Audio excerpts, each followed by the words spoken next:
Motherhood skills is something I was thrown into motherhood before I was even 21. But I can only do what I learned from my mother, my own mother. So, coming from, so I know that to build a good foundation is very important for them. I did my best to give them the security of love and teach them the sense of value. Privileged life, it's very easy to lose your sense of value.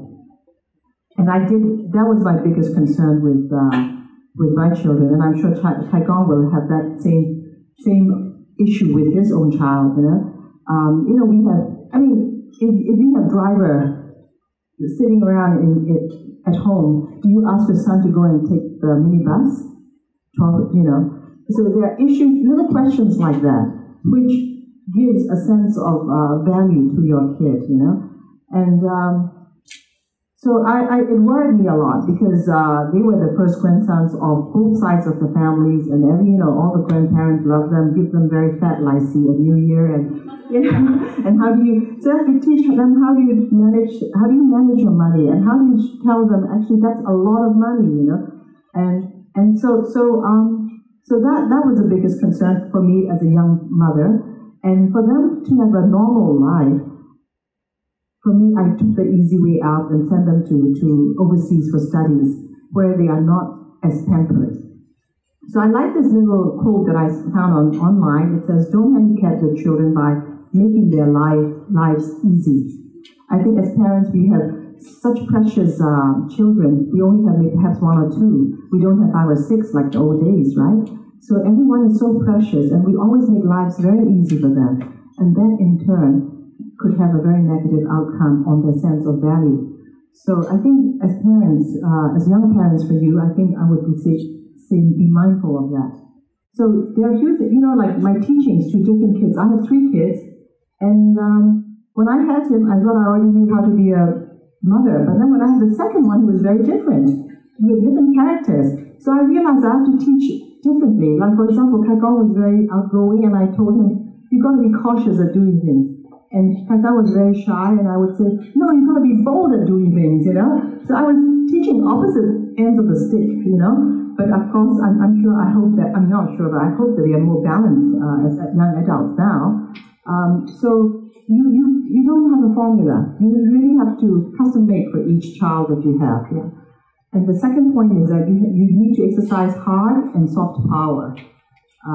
For me, it's like Kung Fu and rewards, So I hope to use, I find that for me, the soft power is much more powerful than the hard power. So I think that's my formula.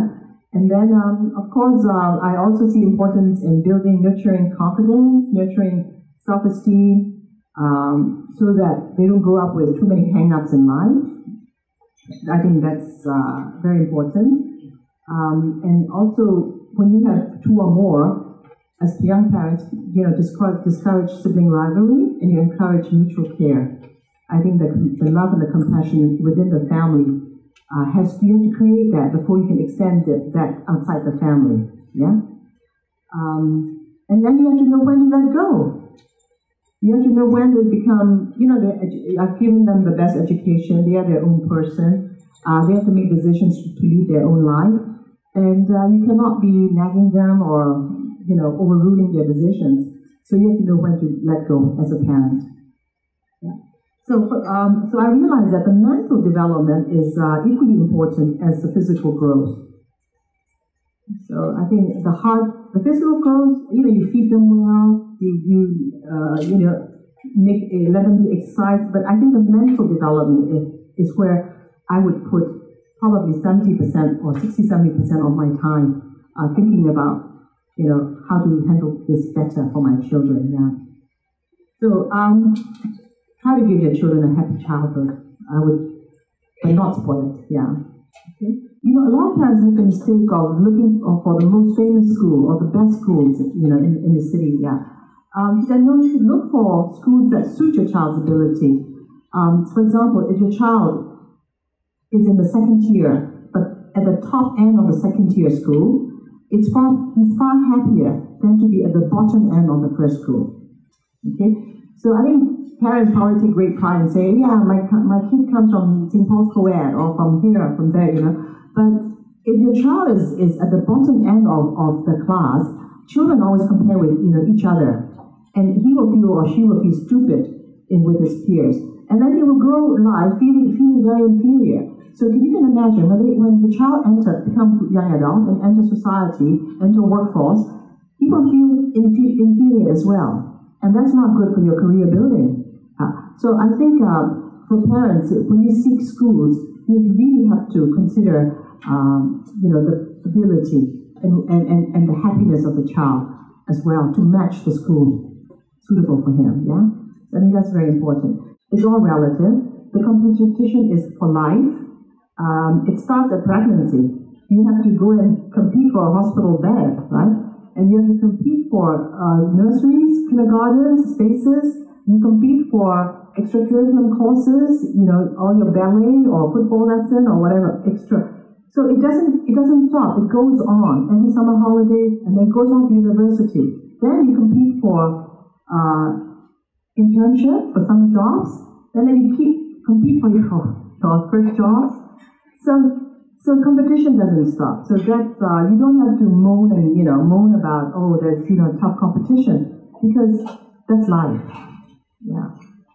But don't panic, because I think if you know that you've done your best, and even if your child doesn't perform to your expectations, don't be disappointed. He has his path and route, his route of life, right? Don't panic, and if you know you've done your best, you will have no regrets. But if you've been a lazy mom and didn't do it, then of course you will regret if your child didn't turn out well, right? And so don't panic. And of course, for de-stressing, maybe something fun, you can try this.